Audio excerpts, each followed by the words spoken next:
ce samedi matin pour parler d'un sujet qui devrait être enthousiasmant, enfin on l'espère en tout cas, qui est celui de l'Europe. Et donc, voilà Agnès qui arrive, donc tout le monde est au complet. Alors, on va essayer ce matin ensemble de faire un rêve, celui que l'Europe parvienne à sortir de ses difficultés par le haut et non par le repliement et l'éclatement progressif ou brutal de l'Europe. Ce rêve, c'est celui évidemment du fédéralisme qui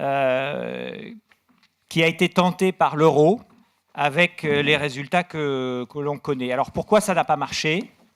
Et puis est-ce qu'il est encore temps de renverser la vapeur, de retrouver un projet fédéral et comment?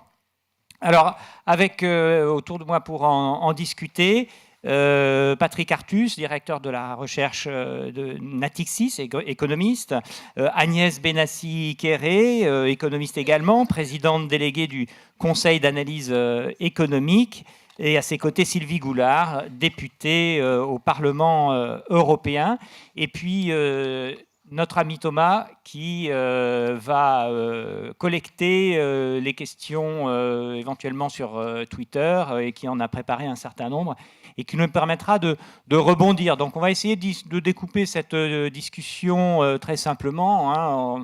D'abord le constat, qu'est-ce qui ne va pas, pourquoi ça ne va pas, et puis d'explorer dans un deuxième temps les pistes et d'en discuter le plus profondément, on espère, avec vous. Alors, je vais peut-être commencer par vous, Patrick Artus. Vous avez étudié, vous avez fait récemment une note très intéressante sur le sujet, les raisons profondes finalement de l'échec de l'euro, parce qu'on parle de l'Europe, du fédéralisme européen, mais on a créé une sous-catégorie à l'intérieur de l'Europe qui est celle de la zone euro, et son objectif était quand même précisément de faire converger ces pays sur un peu tous les plans, enfin en tout cas sur le plan économique, et ça n'a pas été le cas. Donc vous avez analysé ça, expliquez-nous un petit peu pourquoi les économies européennes à la suite de la mise en place de l'euro, ont divergé. Oui, bonjour à tous. Merci Philippe. J'avais prévu de vous montrer une ou deux photos de vacances. Donc je pense que oui, alors pour les photos de vacances, voilà. L'expert en photo. Mais pas trop, ne vous inquiétez pas. Oui, vous avez raison de dire qu'on va peut-être commencer par la zone euro, mais il me semble qu'à un certain moment dans le débat, il faudra aussi qu'on ait ce débat sur les pays de l'Europe qui ne sont pas dans la zone euro et la zone euro, ce qui pose, il me semble, aussi des problèmes institutionnels très importants, mais assez différents. Donc je voudrais juste pour introduire sur cette partie de constat, hein, merci beaucoup. Voilà, c'est parfait.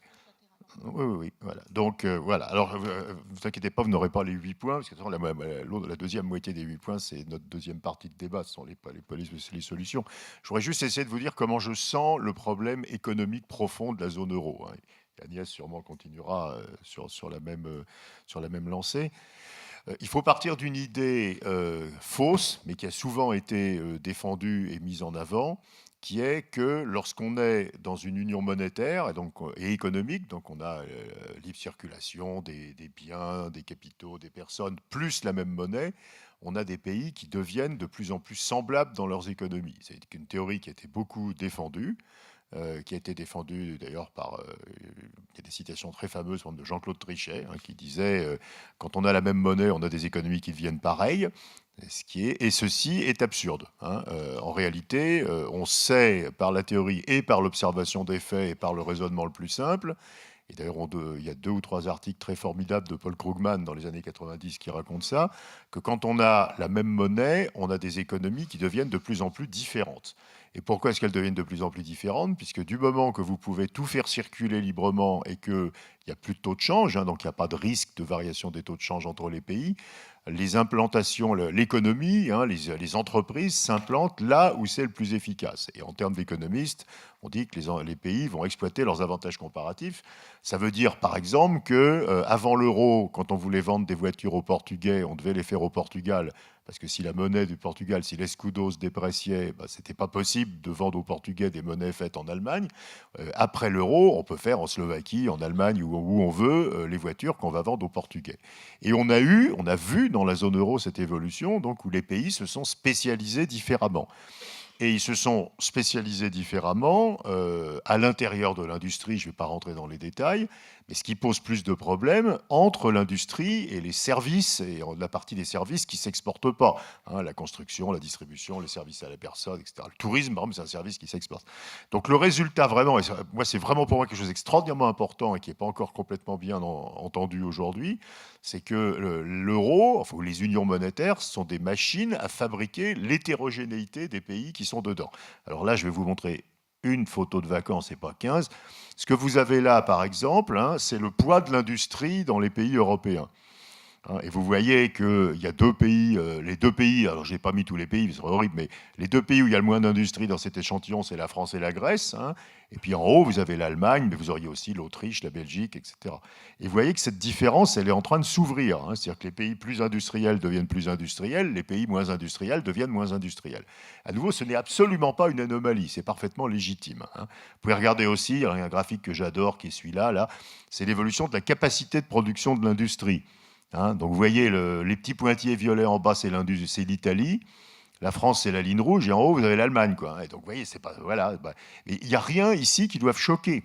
C'est assez normal que des pays deviennent plutôt des pays de services et des pays deviennent plutôt des pays industriels. Capacité de production, ça veut dire que ce sont les usines qui ferment. Non, c'est la capacité. C'est la production qui sort. C'est ce qu'on peut produire. Alors la production, en général, elle est un peu plus basse parce qu'il y a une partie de la capacité qui n'est pas utilisée. Mais c'est la capacité de production. Donc c'est la quantité de produits industriels qu'on sait produire.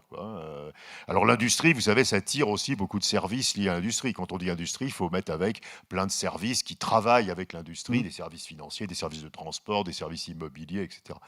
Mais alors ceci peut choquer, mais c'est pas choquant en réalité. À nouveau, vous prenez deux pays pareils, vous leur donnez la même monnaie, 10 ans après, ils seront pas pareils. On va pas tout dupliquer, c'est complètement inefficace. Alors juste pour aller vite, après. Évidemment, si vous regardez la thèse allemande sur ce sujet, elle serait très différente de ce que je viens de vous dire. La thèse allemande, pour faire synthétique, enfin simple, on peut l'appeler ça comme ça, c'est que l'hétérogénéité, c'est les résultats de mauvaises politiques. Et que si on faisait des bonnes politiques, on aurait des pays qui seraient beaucoup plus voisins. Cette thèse est en partie juste. Il y a des pays qui ont laissé monter beaucoup trop rapidement les coûts salariaux, qui n'ont pas fait d'efforts de modernisation, qui n'ont pas fait d'efforts de montée en gamme, d'investissement, voilà. Mais quand même, fondamentalement, ce qu'il faut retenir, c'est qu'une partie très importante de l'hétérogénéité, c'est ce qu'on appelle la bonne hétérogénéité, c'est celle qui vient de cette spécialisation productive différente et qui est efficace. Il faut comprendre qu'au niveau de la zone euro, ça serait complètement inefficace qu'on fasse des voitures partout. Des voitures en Grèce, il faut aller les vendre aux Danois, elles sont volées dans les Balkans. Et donc l'organisation où on spécialise les régions est une organisation beaucoup plus efficace. Et donc il ne faut pas essayer de faire disparaître cette forme d'hétérogénéité qui vient de la spécialisation. Alors, avant alors on verra après le problème. Après, voilà, donc la vue allemande, c'est qu'il faut des règles. Et donc, c'est bien aussi la façon dont l'Europe a évolué. Vous savez, il y a un truc qui s'appelle le six-pack, j'imagine que mes voisins et voisines vont en parler, qui dit que plus on multiplie les règles, et donc on a des règles sur l'inflation, les déficits publics, les balances commerciales, le crédit, tout ce que vous voulez, et on pourra en imaginer d'autres, plus on a de règles, plus on va empêcher les pays de devenir différents. Cette thèse est absurde. Il ne faut pas empêcher les pays de devenir différents dans la mesure où cette différence reflète une efficacité économique qui est qu'on fabrique dans chaque pays ce pour quoi le pays est le plus doué. Vous voyez ce que je veux dire. Alors, juste dernière chose, je saute tout ça. Voilà, donc le message, c'est qu'il y a une bonne hétérogénéité qui est due à la disparition, à l'utilisation des avantages comparatifs qui sont divers. La population active au Portugal est moins qualifiée que la population active en Allemagne ou en Autriche. Il y a des pays qui sont loin, donc c'est compliqué de fabriquer des produits industriels lourds sur des pays qui sont loin. Il y a l'aspect géographique simplement, il y a le niveau d'épargne, il y a la présence des universités. Enfin, il y a plein d'avantages comparatifs qui font qu'on ne va pas faire la même chose. Donc le problème de l'Europe, c'est une question, la question qu'il faut que nous posions, c'est comment on fait pour avoir la même monnaie si on a des pays qui spontanément deviennent de plus en plus différents. Alors juste dernière photo de vacances que je voulais vous montrer, c'est celle-là. Ça, c'est le niveau de vie des pays relativement à l'Allemagne. Alors à nouveau, c'est quelques pays de la zone euro. Donc vous avez l'Allemagne, c'est 100% par construction, vous voyez, et vous avez en rouge la France, et puis vers le bas, vous retrouvez la Grèce et le Portugal. Et vous voyez qu'il y a une première phase de l'Europe qui est la phase 1998, 2008, 2009, où on a l'impression qu'il y a convergence du revenu. Donc on trouve ça vachement sympa, parce que les niveaux de vie se rapprochent. Il faut voir que c'est dû uniquement à quelque chose qui n'était absolument pas possible de continuer, qui est, ce que je vais vous montrer alors qu'il doit être beaucoup plus loin, qui est ça. Qui est ce que vous avez là, c'est les balances courantes, donc les balances commerciales des pays. Les pays périphériques dont les niveaux de vie convergeaient le faisaient avec un énorme déficit extérieur. Qu'est-ce qui se passe? Supposez que vous fabriquez des services.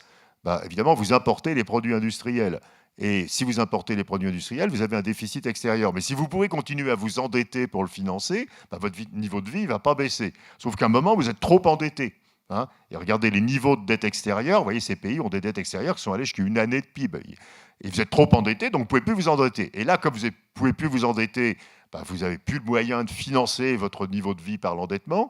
Et donc, comme vous êtes un pays de services, avec des qualifications des emplois plus faibles que dans l'industrie, etc., vous revenez sur la normale. Et la normale, je reviens en arrière, c'est ça ici, je saute tout ça avec aucun intérêt, c'est que, vous voyez, depuis 2008, les niveaux de vie des pays divergent.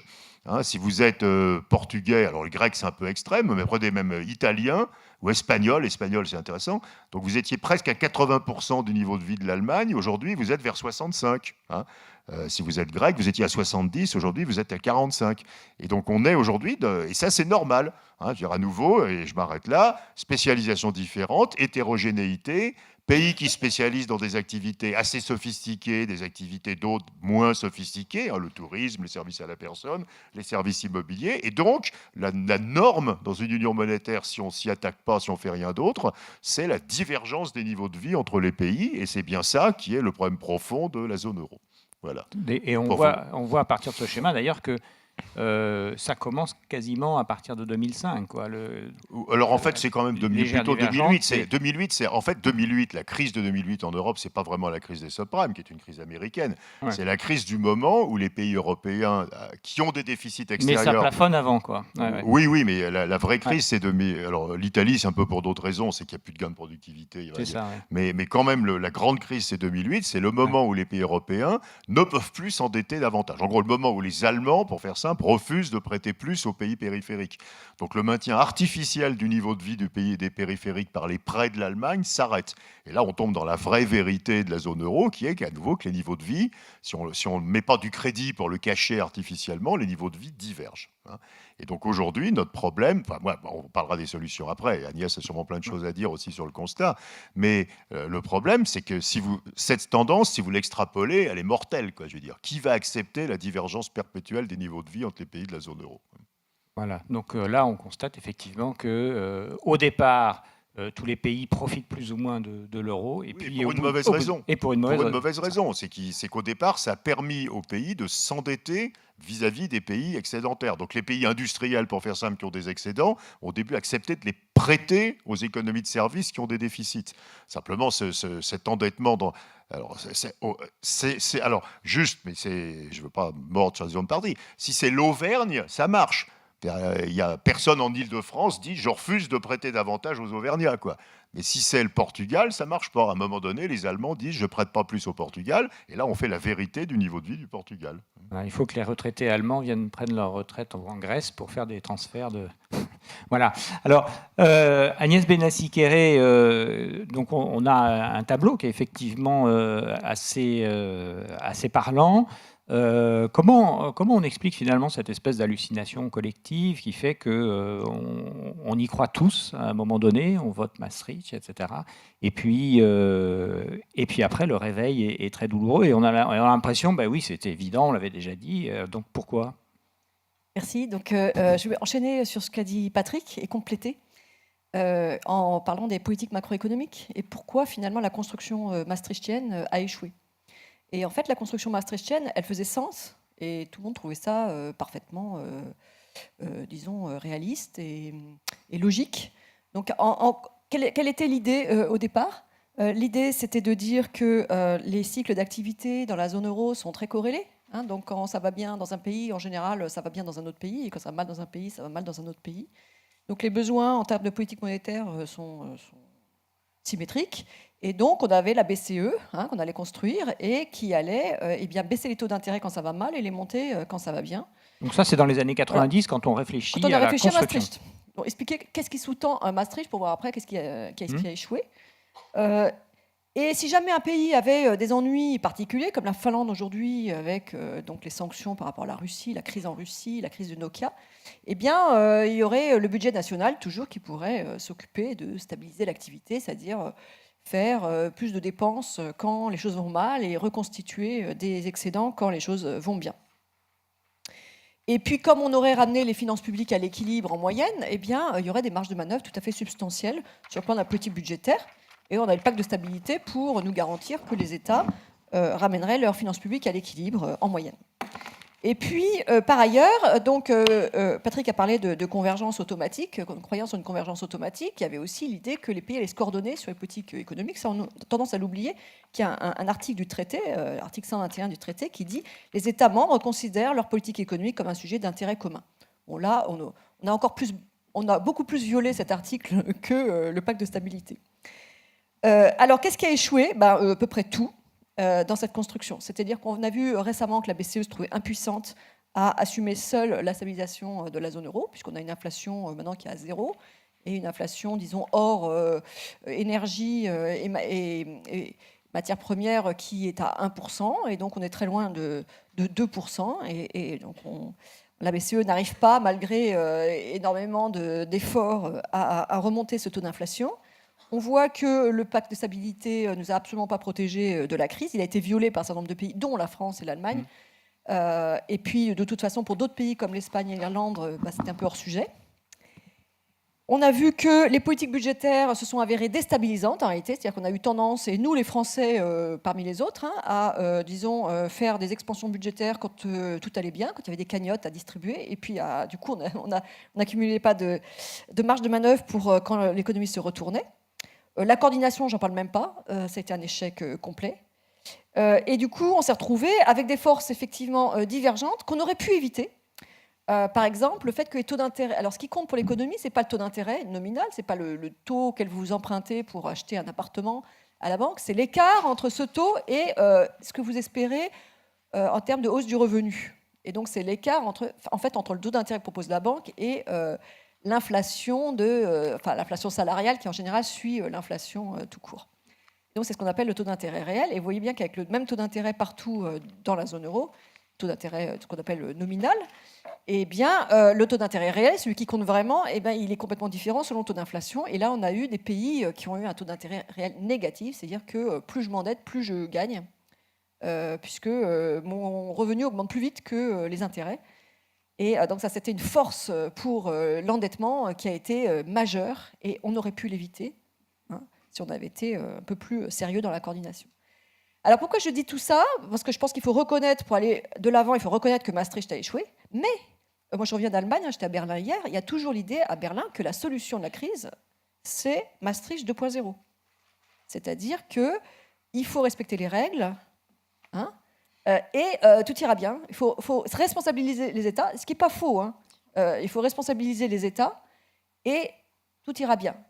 Donc, on va voir dans un instant les solutions, mais je pense qu'il faut prendre ce bloc-là.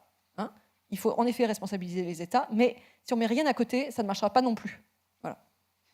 Alors, justement, on arrive à la question politique, finalement, puisque tout ça n'a pas marché parce qu'à un moment donné, les décisions politiques n'ont pas été les bonnes, ou n'ont pas été là, ou peut-être le constat n'était pas le bon, l'analyse n'était pas la bonne. Qu'est-ce qui n'a pas fonctionné sur le plan politique, Sylvie Goulard ?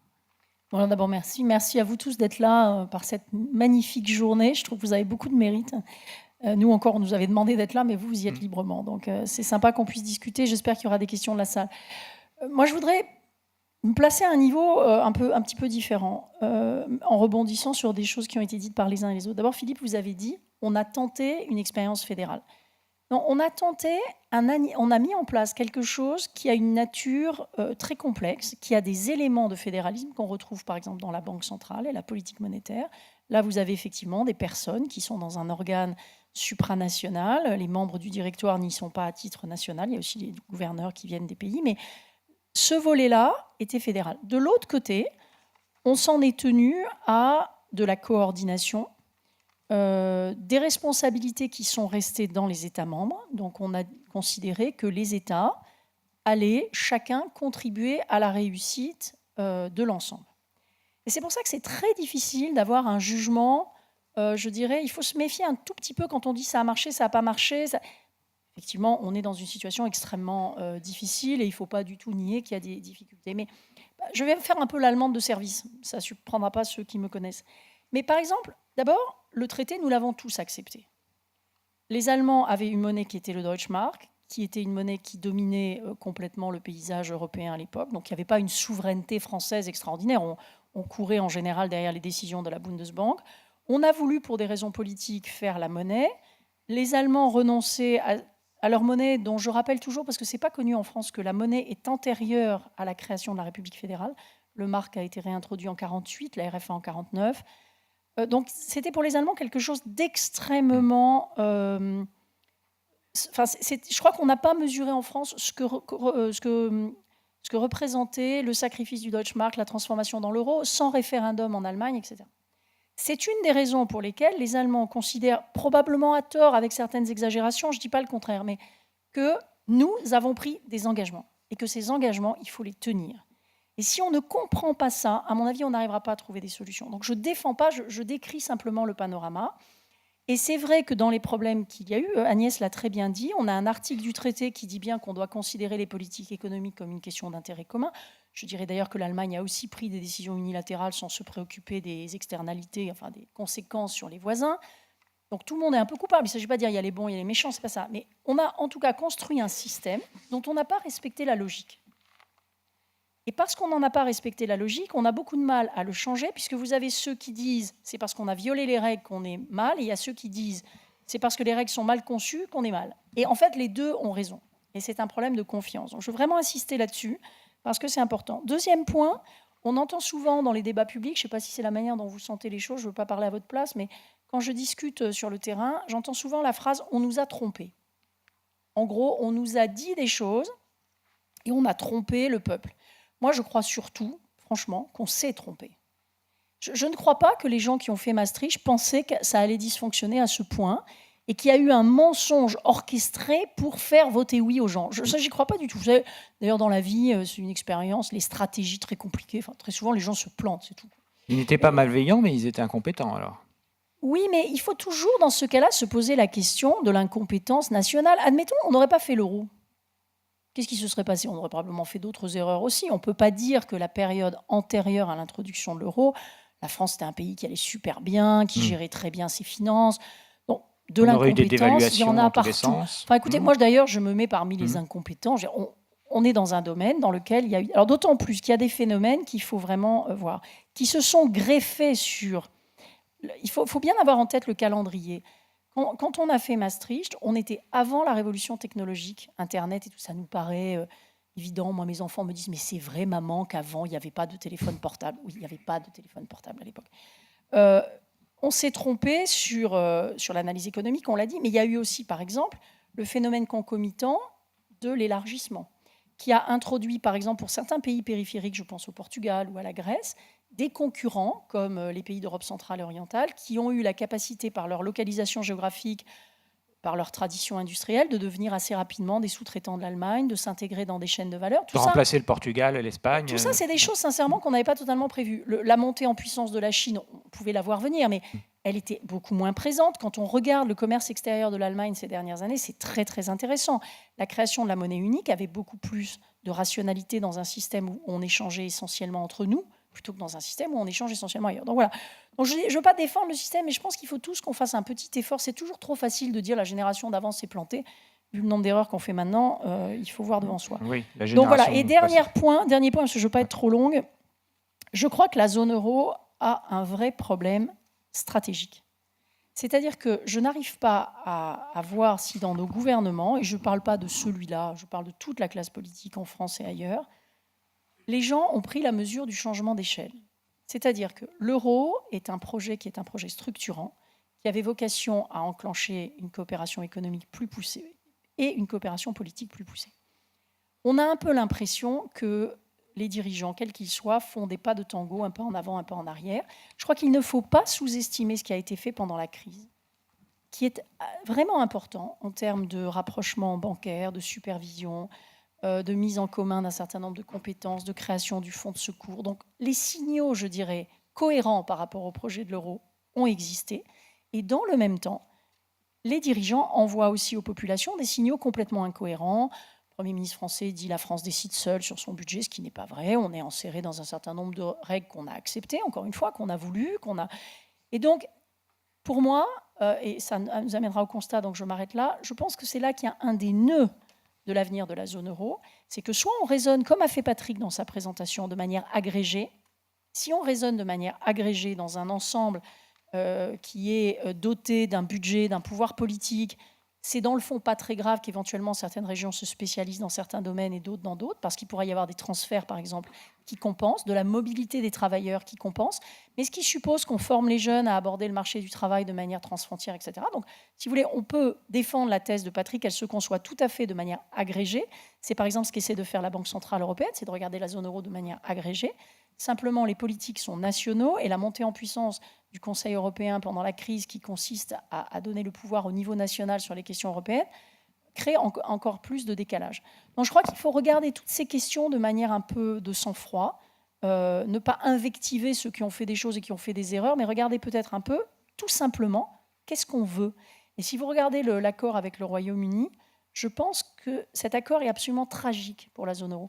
Il n'y a pas moyen... Enfin, il n'y a pas de signal plus terrible de la confusion qui règne dans les capitales de la zone euro que cet accord-là. J'en parlerai tout à l'heure, si vous voulez, au moment du constat. D'accord, merci. Alors, il y a quand même une... Je vais passer la parole à Thomas qui veut me poser une question, mais de ce qu'on vient de dire déjà, moi j'ai quand même une question pour Agnès Benassi-Kéré, parce que vous présidez un centre de réflexion au service de l'État, rattaché au Premier ministre. Patrick Artus dit, mais tout le monde pouvait le prévoir, des économistes l'avaient dit, etc. Et est-ce qu'il n'y a pas une responsabilité des économistes dans ce domaine depuis, dans la construction de la monnaie unique? Pourquoi personne n'a rien dit? Moi, je suis arrivé au CAE en 2012. Donc... Voilà, non, mais justement, c'est pas, donc ce n'est rien de personnel.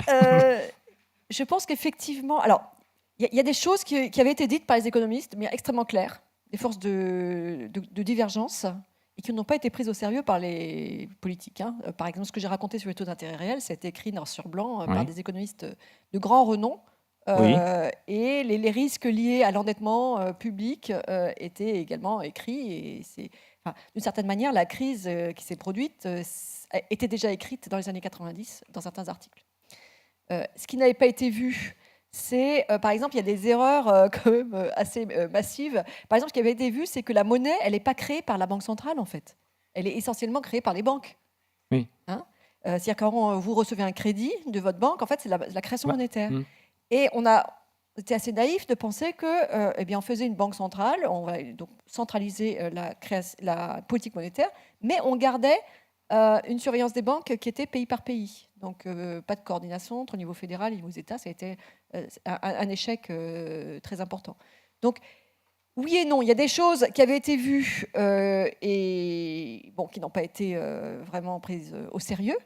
Et puis, il y avait des choses qui n'avaient pas été vues comme ça. Il y a des choses qui avaient été vues. Enfin, on avait bien vu que dans un régime de change définitivement fixe, quelqu'un qui perd en compétitivité, il ne peut pas rattraper si ce n'est avec de la déflation. Ça avait été vu. Donc là, je pense que les économistes... non, tu crois pas? Patrick n'est pas d'accord. Allez-y, Patrick. Voilà. Non, je crois, pour remettre ça, c'est peut-être plus de forme un peu calibrée, on avait tous vu, et les économistes l'avaient vu, regardez tous les travaux qui ont été faits par la Commission européenne au début des années 90, par exemple, qu'il y avait un problème que les économistes avaient rangé sous le nom de choc asymétrique. Ouais. C'est qu'à certains moments, les pays seraient dans des situations différentes. Et donc, comme il y avait des chocs asymétriques, pour faire simple, il y a un pays qui est en expansion pendant qu'un autre est en récession, et ça peut arriver. Hein, ils n'ont pas les mêmes structures économiques, ils ne produisent pas les mêmes biens, etc. Ça avait été vu. Et donc, on avait dit, ce qu'a dit Agnès, donc, déjà, il y a les budgets nationaux qui vont pouvoir réagir spécifiquement aux problèmes des pays un par un. Et puis, on avait vu qu'effectivement, le pays qui allait mal allait avoir des taux d'intérêt trop élevés pour ses besoins, et le pays qui allait bien, des taux d'intérêt trop bas pour ses besoins. Donc, tout ce qui découlait de l'idée que nous n'aurions pas exactement les mêmes cycles avait été analysé. Ce qu'on avait absolument... Mais en fait, cette histoire de choc asymétrique est très, très peu intéressante. Alors malheureusement, toute la réflexion, encore aujourd'hui, quand vous regardez, quand les gens dans le monde académique se demandent si on peut donner une monnaie unique à l'Asie, ils vont regarder si les pays d'Asie ont les mêmes cycles ou pas. En fait, on s'en fout pas mal, pour parler crûment. Ce qui compte, c'est les structures asymétriques. Oui. Le fait que les pays ont des structures économiques qui divergent. Ce n'est pas un problème de cycle. À part la Grèce, d'ailleurs, quand vous regardez, les pays de la zone euro, ils ont quand même des cycles extrêmement voisins. La Grèce, c'est un pays très bizarre. Mais les autres, bon. Donc le problème, ce n'est pas les chocs. Or, la réflexion des économistes, y compris célèbre et sérieux à l'époque, était entièrement cette réflexion sur la divergence des cycles. Ce dont on s'aperçoit aujourd'hui, c'est que ce problème est très second à nouveau, que le vrai problème, c'est que si vous êtes un pays comme la Grèce où il y a de l'agroalimentaire et du tourisme, votre économie, c'est pas du tout la même que celle de l'Autriche où il y a des nouvelles technologies, de l'industrie et des services à Internet. Et donc, vous avez des niveaux de vie qui divergent, des spécialisations productives qui divergent. Et que ceci a des conséquences absolument terrifiantes, parce que supposez même que les gens bougent, donc que les jeunes Grecs avec des études d'ingénieurs aillent prendre un travail dans une usine en Autriche ou en Allemagne, les Grecs perdraient leurs jeunes qualifiés, mais il leur resterait la dette publique. Donc de toute façon, ça les condamnerait absolument au défaut. Donc tout ce qui est du domaine de la structure asymétrique, encore aujourd'hui, est totalement oublié dans les débats. Alors, on se concentre toujours sur cette vieille histoire des cycles asymétriques, à nouveau, qui est extrêmement peu intéressante. D'accord. Alors Thomas. Une des questions qui est apparue, c'est en réaction au terme de Maastricht 2.0 que vous avez utilisé, Madame Benassi-Carré. C'est une question qui se pose, c'est est-ce que Maastricht 2.0 n'a pas déjà été mis sur la table avec le mécanisme européen de stabilité, le two-pack, le six-pack, le semestre européen, le mécanisme de supervision unique, le mécanisme de résolution unique. On a quand même fait énormément de progrès en termes d'enfants politiques de l'euro. Et ce Maastricht 2.0, il existe ou qu'est-ce que les Allemands attendent de plus? Alors là, on rentre dans la mécanique. Oui, alors... Il faudra donner des définitions. Donc, parce que... le mécanisme européen de stabilité, c'est un fonds qui est venu au secours de différents pays, dont la Grèce, mais pas que, également le Portugal, l'Irlande, avec un certain succès, puisque ces pays sont sortis de leur programme d'ajustement. Et aujourd'hui, ils sont pas. On parle toujours de la Grèce, mais il y en a d'autres aussi. Et donc ça, c'est pas dans l'esprit Maastricht 2.0, je dirais même au contraire, parce que les Allemands ont toujours été très insistants sur la règle de non-renflouement, c'est-à-dire que si un pays, dans leur idéal, c'est quand même une opinion qui est très ancrée et avec une certaine raison, dans leur idéal. Un État, sauf qu'ils ne l'appliquent pas à eux-mêmes. Donc, quand un land est en faillite, l'État fédéral allemand vient à son secours. Donc, c'est quand même une contradiction, mais bref. Donc, ils considèrent que si un pays n'arrive pas à refinancer sa dette publique, c'est-à-dire parce que la dette publique, contrairement à ce qu'on croit, on la repaye jamais, on la rembourse jamais, on émet des nouvelles obligations pour rembourser les anciennes. Mais si les prêteurs ne veulent plus prêter, donc un État se trouve en difficulté. Il doit réunir ses créanciers et restructurer sa dette, comme le fait un pays en développement. On a une longue histoire de ça, d'ailleurs également en Europe, en fin de compte, dans les décennies anciennes. Donc, et ça va responsabiliser les États, idéalement, qui éventuellement n'auraient pas suivi les règles. S'ils ne suivent pas les règles, vont être punis par le marché. En fait, ils ne vont pas être punis seulement par... la mécanique bureaucratique européenne, mais également par les marchés. Et du coup, ils vont avoir une politique saine et qui va éviter les ennuis. Et ça va nous protéger.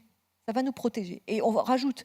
Donc, ils ont quand même bien vu ces divergences de structure. Et donc, effectivement, il faut faire des réformes et que tout le monde se ressemble. Voilà. Et que tout le monde se ressemble, et dans ce cas-là, tout ira bien. Les réformes et la discipline budgétaire, et tout ira bien. C'est ça, Maastricht 2.0. Alors, c'est vrai que depuis la crise, on a donc ajouté le mécanisme européen de stabilité qui n'était pas dans l'esprit initial du traité de Maastricht. On a rajouté l'union bancaire qui n'était pas non plus dans l'esprit initial. Et on a rajouté tout un ensemble de nouvelles règles, mais en fait, ces nouvelles règles, elles sont très peu suivies, donc c'est un peu comme si on n'avait rien fait. D'accord. Alors, ces nouvelles règles, vous vouliez intervenir, Sylvie Ces nouvelles règles, en fait, elles pourraient être super importantes, mais malheureusement, elles ont été, prises en otage par une espèce de mécanique bureaucratique qui les a étouffées. En particulier, on a un problème qu'on connaît depuis Keynes, qui est le problème de l'étalon or. En fait, en zone euro, on a le problème de l'étalon or, qui est que seuls les pays en déficit se trouvent dans l'obligation d'ajuster, de revenir à l'équilibre, alors que les pays en excédent peuvent accumuler des excédents. C'est asymétrique. On peut accumuler. Ah non, mais je n'ai pas dit que les textes disaient ça. Et donc, on a une asymétrie déflationniste dans la zone euro, qui a déjà vu Keynes avec l'étalon or. Et on a reproduit ça, et c'est assez malheureux parce qu'on le sait depuis longtemps. Et en fait, donc, un élément, le fameux semestre européen, un de ses buts, c'est d'essayer de rééquilibrer ça, c'est faire en sorte que les ajustements soient plus symétriques. Et ça, c'est quelque chose qu'on a totalement échoué. Alors, on parle beaucoup symétrie, asymétrie. Patrick, il faudrait que vous nous fassiez un petit peu justement le point sur au chapitre des solutions, puisque vous défendez l'idée que ce n'est pas des règles en plus communes qu'il faudrait, mais plutôt des mécanismes de transfert, donc un mouvement vers le fédéralisme. Alors expliquez-nous la logique de votre raisonnement. Oui, enfin, je voudrais juste revenir sur ce qu'a dit Agnès. La version allemande de la solution, c'est une erreur totale de compréhension. C'est plus de règles. Oui, ça met plus de règles. Donc vous fabriquez, vous êtes la Grèce, vous fabriquez du tourisme et de l'agriculture, et on va vous ajouter une règle d'équilibre extérieur qui de toute façon est là par les marchés, puisque les marchés refusent de prêter plus à la Grèce, une règle de déficit public, etc. Mais simplement, vous allez être dans un carcan de pauvreté. Donc, en réalité, dans la vision allemande, la seule façon d'éviter l'hétérogénéité, c'est d'appauvrir les pays jusqu'à ce qu'ils respectent les règles. Donc vous fabriquez endogènement la divergence des revenus. Ah, Sylvie n'est pas d'accord. Sylvie n'est pas d'accord, mais... Je pense qu'il faut faire très attention. Il y a un biais dans le raisonnement allemand que j'ai essayé d'expliquer, qui est d'ailleurs que, en fait, ça peut se résumer de manière assez simple, je pense à tous les jeunes qui sont là. Soit vous avez une approche juridique de ces questions, soit vous avez une approche économique. L'approche allemande est juridique. Oui. Les Allemands ne font pas de l'économie sur ce terrain-là. Ça peut être idiot. C'est un peuple extrêmement attaché à la règle de droit, pour des raisons d'ailleurs dont on devrait se féliciter, d'évolution par rapport à la première moitié du XXe siècle, jusqu'à l'obsession. Et le vrai problème que nous affrontons, c'est un problème de confiance mutuelle. C'est-à-dire que la crispation sur la règle, j'ai été rapporteur du six-pack, j'ai été rapporteur du two-pack, je peux vous dire que ces textes sont franchement trop complexes et pas très bons, qu'ils n'ont eu, à l'époque où on les a adoptés, qu'une seule vertu, c'était d'éviter l'explosion de la zone euro par la réaffirmation d'un engagement. Et c'est là aussi que, c'est pour ça qu'Agnès, par rapport à ce que tu as dit sur l'aspect technocratique, je pense qu'il y a deux problèmes. Il y a à l'évidence probablement une dérive technocratique, ce que fait la Commission, tout ça c'est lourd, c'est bon. Mais je pense que fondamentalement, c'est pas honnête de se défausser sur les fonctionnaires. Ce sont les politiques qui signent des engagements que les Allemands prennent au sérieux, c'est ça le pire. Que les Allemands prennent au sérieux et qu'ils ne respectent pas et qu'ils n'ont même pas l'intention de respecter. C'est le côté luthérien, ça. Non, mais vraiment, c'est un problème culturel. D'ailleurs, moi, j'ai fait une rencontre avec Heinz Wissmann, qui est un grand spécialiste, c'est un philosophe allemand qui vit en France. On a réuni des ministres des Finances, des gens de la BCE, pour essayer d'expliquer les arrière-plans qui, effectivement, ont à voir avec des choses assez profondes, culturelles, etc. Mais je crois vraiment qu'il faut voir qu'on est dans un système dans lequel on a un pays qui a une approche différente, probablement trop juridique, mais juridique. D'autres pays qui, objectivement, n'ont pas toujours fait ce qu'il fallait. Parce que ce qui me gêne, Patrick, dans la manière dont tu présentes les choses, c'est qu'on a l'impression que l'Europe vient uniquement mettre des mauvaises politiques dans des pays qui n'auraient pas de responsabilité. Or, non, tu l'as peut-être pas dit, mais j'avais peur que pour le public, ça soit perçu comme ça. Il va s'expliquer après. Voilà. Non, mais voilà, c'est très important de voir que, par exemple, moi, je suis persuadée que, même si le carcan est probablement trop lourd, faire aller certaines économies vers une convergence sur des choses comme la lutte contre la corruption, le fait de faire rentrer les impôts dans les caisses de l'État, le fait d'améliorer l'éducation, d'améliorer la formation. Écoutez, il n'y a pas de chômage en Allemagne, en tout cas dans le Sud.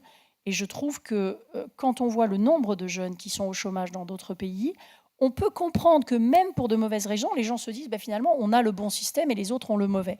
Donc voilà, il faut juste comprendre ça. Ça ne donne pas forcément la solution, mais je pense que c'était assez important parce qu'on peut sinon encourager une espèce de méfiance mutuelle. Je crois qu'il faut qu'on dialogue beaucoup plus avec les autres. D'accord, alors on va sortir de l'opposition avec le... Juste sur l'approche juridique, un petit bémol quand même, le six-pack, les Allemands ne le respectent pas. Non, parce que la Commission et les autres non plus. Non, mais attends, je me suis battue personnellement pour que dans le six-pack, il y ait donc juste cette question des surplus. Qu'est-ce qui se passe? Est-ce qu'on regarde que les déficits ou est-ce qu'on regarde tous les phénomènes qui créent des problèmes pour les autres sans se poser la question de savoir si c'est vertueux ou pas vertueux? Mais voilà, on est dans un excédent de balance commerciale, on est dans un excédent de balance des paiements. Est-ce qu'en tout cas, c'est dans le radar? Et la vraie innovation du six-pack, c'était d'insister sur ce qu'on a appelé les déséquilibres macroéconomiques. Donc, ce n'était pas le volet des règles antérieures, c'était le côté plutôt positif du 2.0, si j'ose dire. C'est ce qu'on a ajouté qui permettrait à la Commission de faire un vrai pilotage de l'économie. Malheureusement, la Commission est profondément affaiblie et elle ne joue absolument pas le rôle qu'elle devrait jouer. On va revenir sur l'aspect institutionnel. Je voudrais que Patrick poursuive son raisonnement quand même. Mais je voudrais répondre à Sylvie. Oui, mais j'aimerais qu'on parle de fédéralisme européen plutôt que de faire un truc mais je uniquement... vais justement partir de ça. Voilà. Les Allemands ont un excédent extérieur qui fait en ce moment 9% du produit intérieur brut de l'Allemagne. Si on applique le six-pack, on leur dit il faut que vous réduisiez votre excédent extérieur. La limite est 8, on aurait pu être plus... mais c'est absurde. Je veux dire, même pour 6, mais même pour l'Allemagne, c'est absurde. Pourquoi est-ce que les Allemands ont un excédent extérieur de 9% du PIB? Parce qu'ils concentrent l'industrie européenne. Donc, si vous avez dans l'Union monétaire un bout qui est de l'industrie et un bout qui est des services, le bout qui est de l'industrie... Ils se sont spécialisés dans l'industrie. On ne va pas dire aux Allemands, soyez sympas, arrêtez de vendre vos produits industriels pour réduire votre excédent. Et deuxièmement, parce qu'il y a en Allemagne un vieillissement démographique qui est beaucoup plus rapide et beaucoup plus violent que dans les autres pays, et que les Allemands épargnent individuellement, un taux d'épargne qui est de plus de 16%, et épargnent parce qu'ils ont peur pour leur retraite. Vous ne le changerez pas. Donc on peut demander tant qu'on veut jusqu'à la fin des temps aux Allemands de ramener à 6%. L'année prochaine, il sera de 10%. Et donc il faut, et ça vous montre l'absurdité des règles non réfléchies. Qu'est-ce qu'il faut maintenant? Il faut dire les Allemands, ils ont 9% du PIB d'excédent extérieur, c'est-à-dire qu'il y a 9 points de PIB d'épargne en trop en Allemagne par rapport aux besoins de l'Allemagne. Et il faut que cette épargne soit prêtée au reste de l'Europe. C'est ça la seule chose constructive.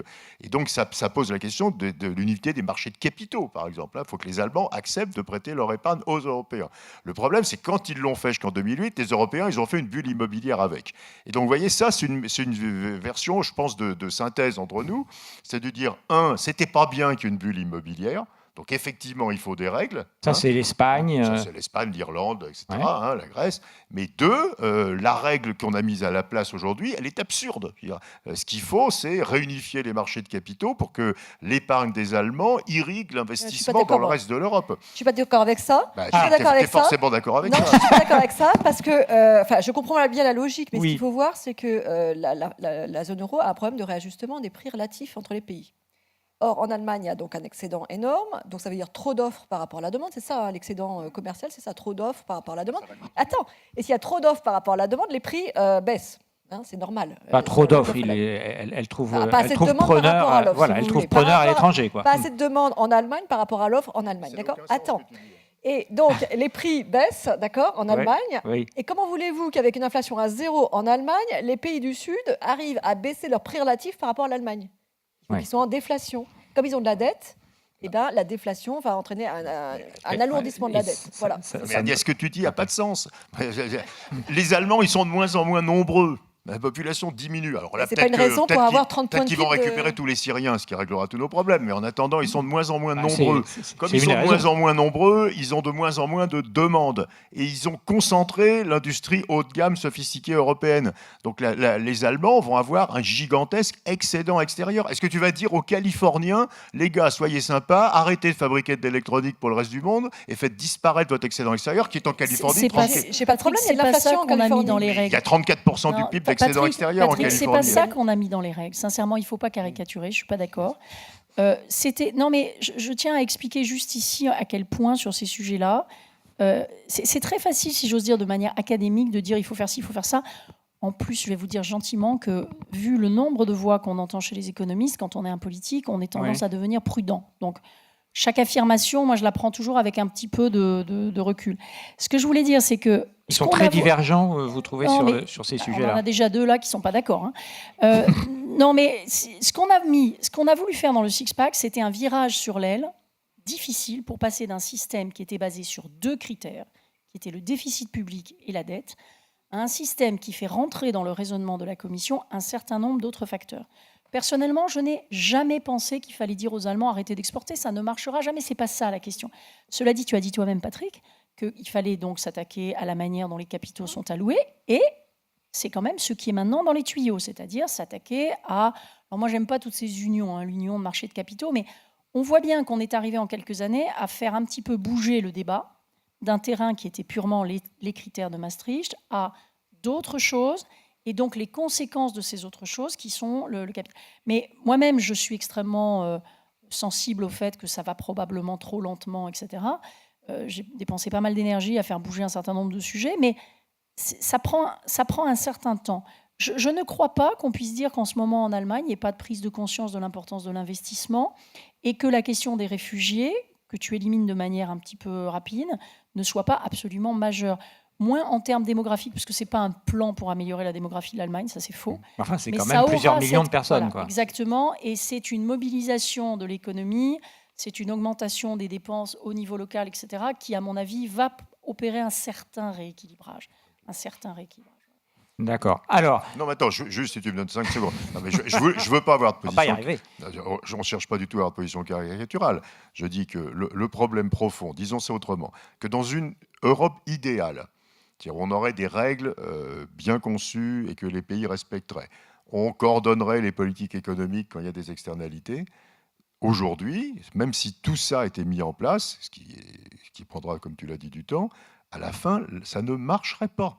C'est-à-dire qu'à la fin, la divergence des économies continuerait, simplement parce que les économies fabriquent des choses de plus en plus différentes, plus ou moins haut en gamme. Donc même si tu corriges tout ce qui ne va pas aujourd'hui, on n'a pas les bonnes règles, elles ne sont pas appliquées, on n'a pas coordonné les politiques qu'il fallait coordonner, les banques ne sont pas pan-européennes, donc l'épargne ne circule pas, c'est même si tu corrigeais tout ça, il te resterait... Je ne défends pas le système tel qu'il est, hein, je décris simplement. Je dis simplement qu'il resterait une très très grosse majorité du problème toujours présent, qui est que le problème, c'est que l'unification monétaire est une machine à faire diverger les niveaux de vie, et ceci continuerait. Donc il faut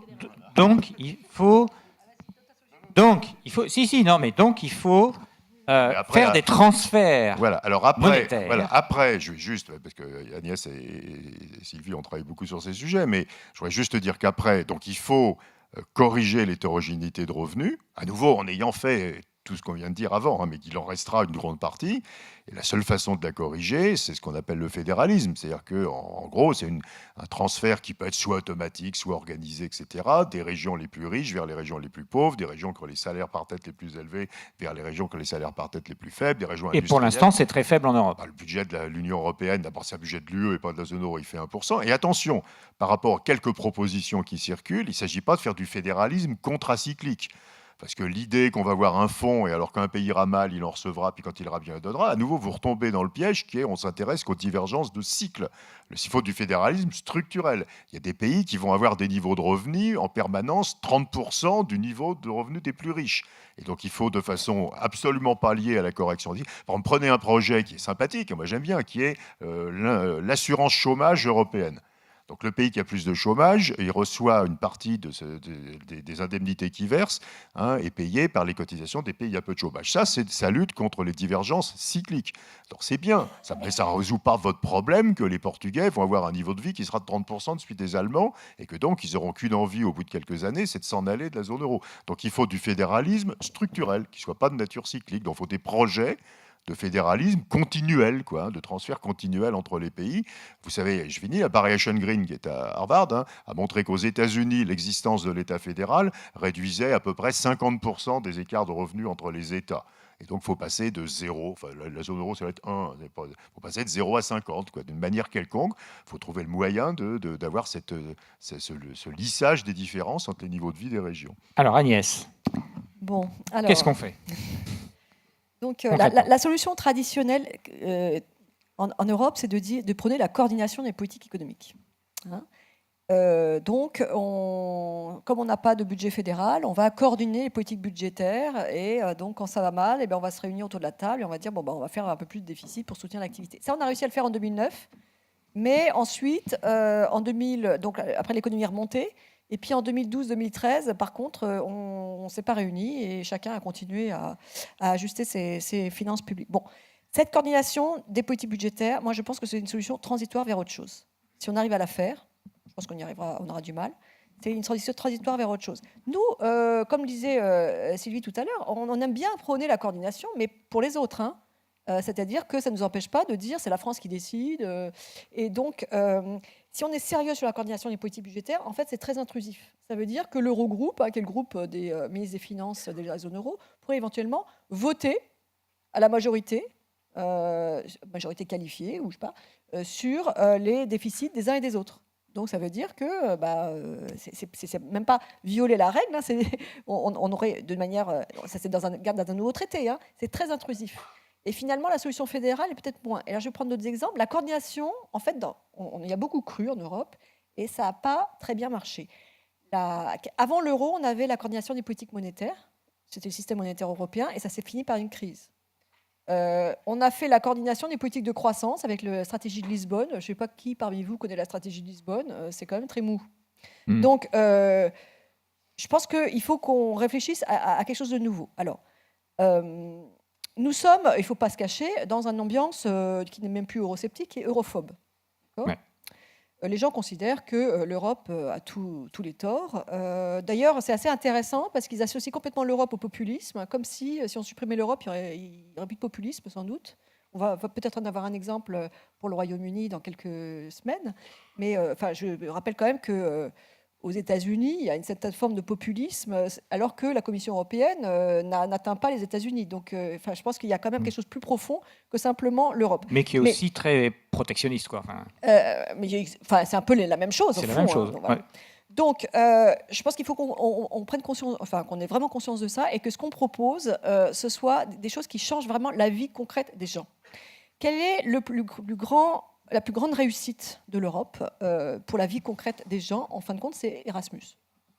C'est les étudiants qui peuvent aller visiter d'autres pays, étudier dans d'autres pays pour une durée limitée. Je ne suis pas en train de dire qu'il faut faire Erasmus pour tout le monde, mais je pense qu'il faut analyser cet exemple et essayer de voir ce qu'on peut faire pour améliorer les choses, y compris dans la vie concrète des gens. Bon, c'est un peu abstrait ce que je dis pour l'instant. Il faut trouver quelque chose qui favorise, la convergence, et en particulier la convergence des marchés du travail. Deuxièmement, qui soit un instrument de stabilisation. Troisièmement, qui soit un instrument de cohésion sociale et qui donne un contenu à l'Europe sociale, qui est un mot creux qu'on aime bien dire dans les colloques. Creux ou parfois conflictuel, quoi. Oui. Nous, au CAE, on a regardé ce qui se passe dans les pays qui existent vraiment, et notamment les États-Unis. Et aux États-Unis, et donc je viens à l'assurance chômage, il y a un dispositif d'assurance chômage fédéral qu'on ne connaît pas très bien en Europe, mais qui est quand même intéressant à regarder. L'assurance chômage aux États-Unis, c'est au niveau des États. Donc, ce n'est pas harmonisé. Il y a un minimum de couverture qui est exigé par le niveau fédéral, mais chaque État fait ce qu'il veut. En général, il y a 26 semaines d'indemnisation, mais parfois, il y en a moins. En Géorgie, il y a assez moins. Et parfois, c'est plus. Le calcul des cotisations, le calcul de l'éligibilité, le calcul des indemnités, tout ça, ça n'est pas harmonisé. Chaque État fait comme il veut. D'accord ? Ça n'empêche pas qu'il y a un niveau fédéral par-dessus qui s'appelle Extended Benefits. Donc, ça veut dire que quand ça va mal dans un État, l'État fédéral peut venir cofinancer un allongement de la durée d'indemnisation temporaire. Donc, on crée un espèce d'Erasmus du chômage. Attends, j'ai pas fini. Alors, et pendant la crise, on a encore rajouté un étage. Et pendant la crise, l'étage fédéral, les deux étages fédéraux ont allongé jusqu'à 99 semaines l'indemnisation du chômage. On ne le sait pas en Europe, on ne le sait pas. Et maintenant, on est revenu à 26, parce que l'économie américaine, comme vous savez, le chômage a chuté. Donc, c'est un allongement temporaire de la durée d'indemnisation. Ce n'est pas un transfert qui est fondé... qui permettrait de financer. C'est dédié à un allongement de la durée d'indemnisation. Pendant la crise, ça a fait jusqu'à 0,5% du PIB de transfert vers les États, ce qui est, ça reste petit, mais c'est quand même considérable au regard de ce qu'on peut espérer en termes macroéconomiques. Le coût, c'est $43 par salarié et par an. D'accord ? C'est $43 par salarié et par an. Cette sorte de réassurance au niveau fédéral. Alors pourquoi je parle de ça ? Parce qu'il me semble que ce type de dispositif remplit les 3 conditions. Ça remplit la condition d'instrument de convergence. Pourquoi ? Parce que vous ne pouvez pas demain dire bah, tiens, vous allez avoir une assurance. Il va falloir, évidemment, les pays politiques vont négocier pour qu'il y ait un minimum de convergence. Quel type de convergence ? Alors, convergence ne veut pas dire harmonisation. Hein. On n'est pas obligé d'avoir tous les mêmes systèmes, ce ne sera jamais le cas. Mais par exemple, réduire ce qu'on appelle la dualité du marché du travail, c'est ce fossé entre, on en parle tous les jours dans la presse, ce fossé entre contrat à durée déterminée et contrat à durée indéterminée. Les Italiens ont fait quelque chose de très courageux et qui semble très bien marcher pour réduire ce fossé. Les Espagnols, c'est peut-être un peu moins convaincant, mais ils ont fait quelque chose. La France doit peut-être faire quelque chose d'une autre manière, chacun sa manière, mais on réduit cette dualité. Parce qu'il ne faut pas que, quand il y a un choc qui est le même dans 2 pays, dans un pays, le chômage monte et dans l'autre, les salaires baissent. Et donc, évidemment, celui dont les salaires baissent n'a pas très envie de payer pour celui où le chômage monte. Il faut évidemment harmoniser au minimum un tout petit peu les salaires minimums avec un plancher et un plafond en pourcentage du salaire médian. Il ne s'agit pas de mettre le même salaire minimum dans tous les pays. Et il faut évidemment qu'il y ait une couverture minimale par État de l'assurance chômage. Il ne s'agit pas que la Slovaquie dise bah, très bien, on ne va plus du tout indemniser les chômeurs en Slovaquie, on va attendre que l'Europe vienne les indemniser. Donc on voit bien qu'il y a un minimum, mais ce n'est pas inaccessible et on est déjà en route. Et ça pourrait être un élément moteur de convergence, une convergence qui est en panne aujourd'hui. Alors, deuxièmement, un instrument de stabilisation. Ça maximise l'effet multiplicateur puisqu'on donne de l'argent à des gens qui peuvent difficilement aller voir leur banque pour maintenir leur niveau de consommation. Dans une période... Alors, c'est fondé sur l'augmentation du niveau du chômage. Donc, pour la France, par exemple, ce n'est pas très intéressant. Hein. La France, si le chômage est à 10% pour toujours, bénéficiera jamais de ce mécanisme puisque c'est la variation. C'est quand vous avez une augmentation soudaine, comme on a vu en Espagne. Une augmentation soudaine du taux de chômage. Et donc, c'est un transfert temporaire. Je vais dire après, Patrick, pourquoi je ne crois pas pour l'instant au transfert permanent. Et ça limite aussi ce qu'on appelle l'aléa moral, c'est-à-dire le fait qu'un État puisse du coup se dire bon, tiens, l'Europe n'a qu'à payer, on ne va pas faire de réforme. Quand le chômage est à 25%, c'est assez peu crédible de ne pas faire de réforme. Et dernier point, avoir quelque chose qui signifie qu'il y a un élément de cohésion sociale. Concrètement, vous associez un allongement de votre durée d'indemnisation c'est un dispositif européen. Bon, je ne vais pas rentrer dans les détails, hein, mais il y a plein de choses techniques qui en fait sont pas si problématiques que ça. Alors, on peut faire des variantes de ça, par exemple, peut-être plus acceptable pour nos partenaires, par exemple le chèque formation. Et là aussi, c'est vertueux. C'est-à-dire que vous êtes au chômage depuis, mettons, 1 an, et vous recevez un chèque formation européen, d'accord, que vous pouvez dépenser dans n'importe quel pays. C'est-à-dire, si vous pensez que votre système de formation en France est défectueux, et bien vous pouvez aller dans un autre pays où vos chances de trouver un emploi après sont plus élevées. Donc ça mettrait une pression énorme sur le système de formation français pour se réformer et pour devenir transparent. C'est quand même scandaleux que les gens aillent suivre une formation sans savoir quel est le taux de retour à l'emploi à l'issue de la formation. Ça existe déjà un peu sur les diplômes, finalement, où on peut faire ces diplômes dans toute l'Europe. Voilà, donc voilà. Alors, oui, pour bien finir, est-ce que c'est acceptable ? Parce que vraiment, le sujet aujourd'hui, est-ce que c'est acceptable ? Donc, ce que dit Patrick, moi, je suis assez sensible à ce que dit Patrick, hein, qu'à terme, il faudra sans doute qu'il y ait des transferts permanents des pays qui bénéficient des effets d'agglomération vers les pays qui restent périphériques. Mais je pense qu'aujourd'hui, c'est vraiment impossible. C'est un gros mot. L'union de transfert, c'est vraiment ce qui va faire échouer toute négociation. Oui. Donc, pour progresser, moi, je pense qu'on peut s'appuyer sur 3 piliers. Un premier pilier qui est la fameuse responsabilité budgétaire des États. Et si vous introduisez un niveau fédéral de solidarité, vous pouvez être plus dur au niveau des États. Donc, une responsabilité budgétaire et finir l'union bancaire. On n'a pas le temps d'en parler, mais il y a des choses à finir dans l'union bancaire. Ça va ensemble, hein, parce que, en fait, les risques...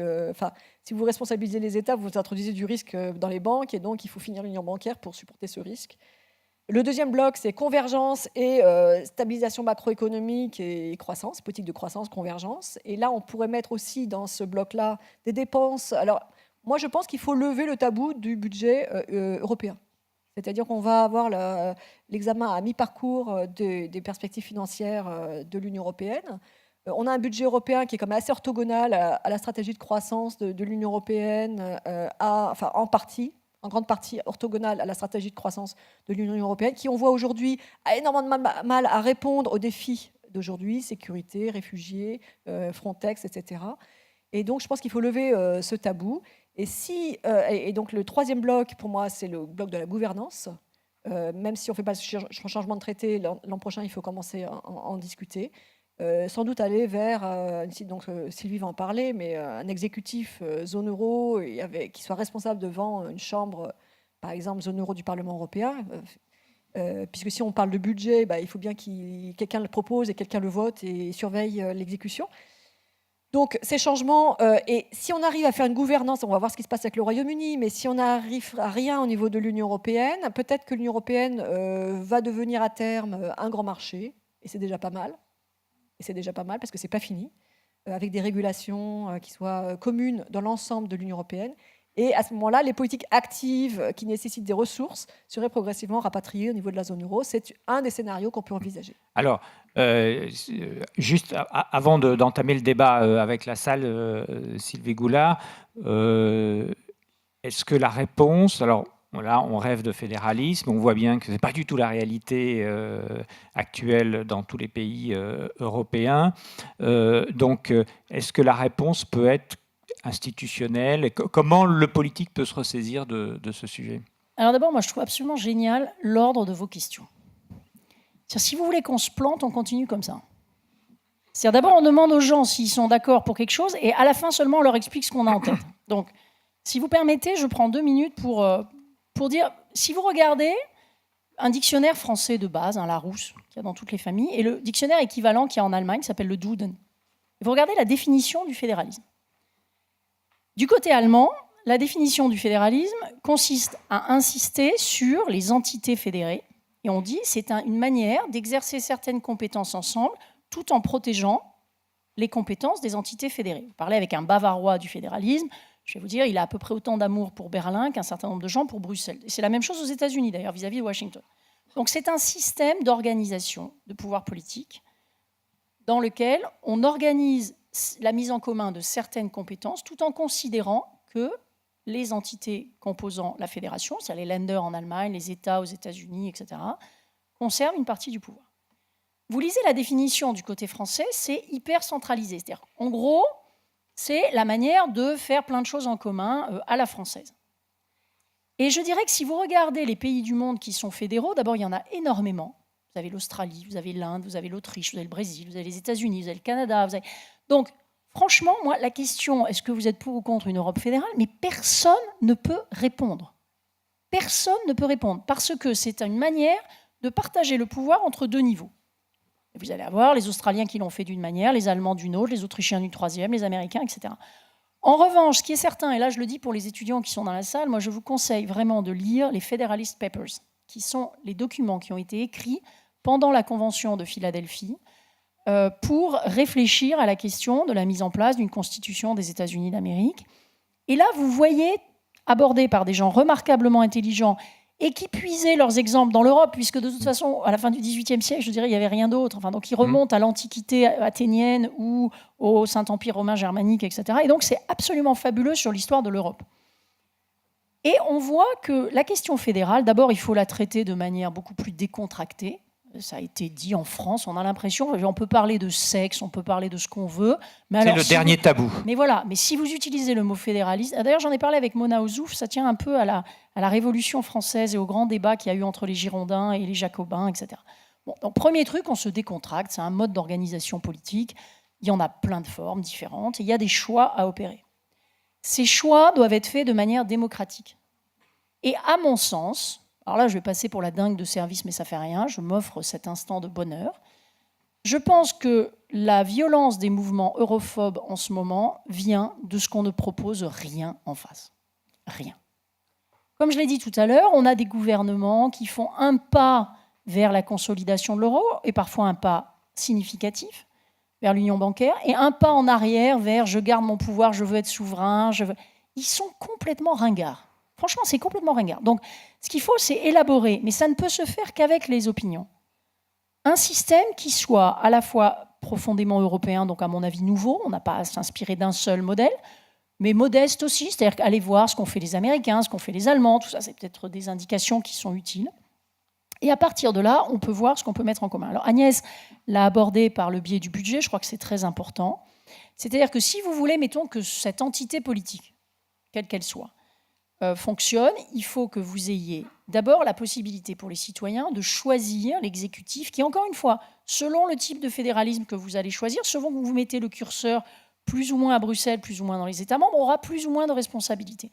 Mais je pense que la première chose à dire, c'est qu'il faut que cet exécutif-là soit choisi, par exemple, si on prend la zone euro et on en reste là, par les citoyens de la zone euro. Vous avez 330 millions de citoyens dans la zone euro. Il faut qu'à un moment donné, ils choisissent une équipe. Ils vont la choisir verte, libérale, conservatrice, socialiste ou un méli-mélo de coalition. Mais il faut qu'à un moment donné, ils aient le sentiment de choisir ces gens-là. Nous avons au Parlement européen en face le président de l'Eurogroupe, quand il daigne venir nous voir, qui nous explique qu'il n'est pas responsable devant nous. De toute façon, il n'a pas été choisi. Il dit « je ne suis responsable que devant le Parlement néerlandais ». Enfin, tout ça mais est ridicule. C'est ridicule, il faut qu'on arrête. On a peur d'un concept, et parce qu'on a peur d'un concept, on ne fait pas ce qu'il faut. Donc il faut faire ce qu'il faut. Ce qu'il faut, c'est doter la zone euro d'un exécutif propre, dont on peut considérer que les pouvoirs doivent être très limités, mais il faut qu'il soit propre.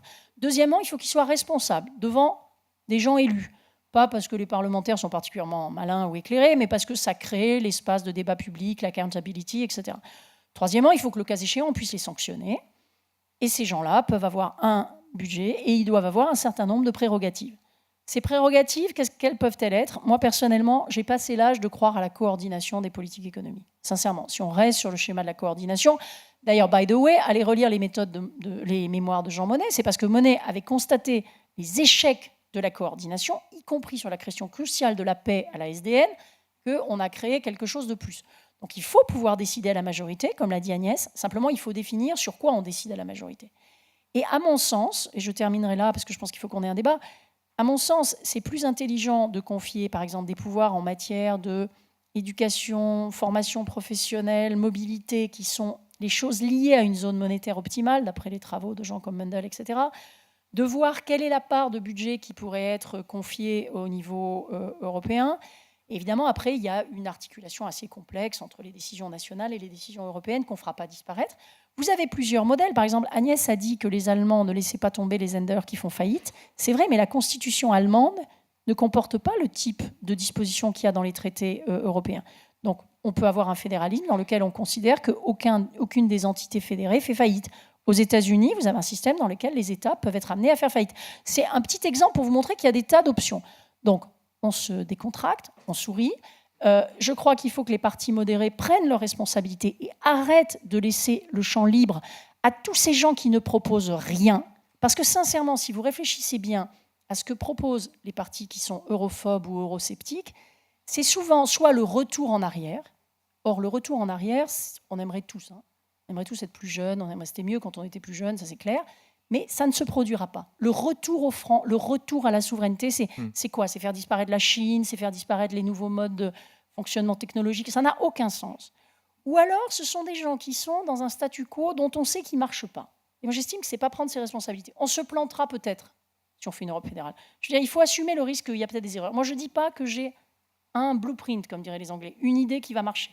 Mais je dis simplement que si des peuples comme le peuple français, le peuple allemand, le peuple italien ne sont pas capables de tirer les leçons de dysfonctionnement pour dire on ne va pas en rester là. Ça crée de la pauvreté, ça crée de l'injustice, donc on va essayer de mettre en place autre chose.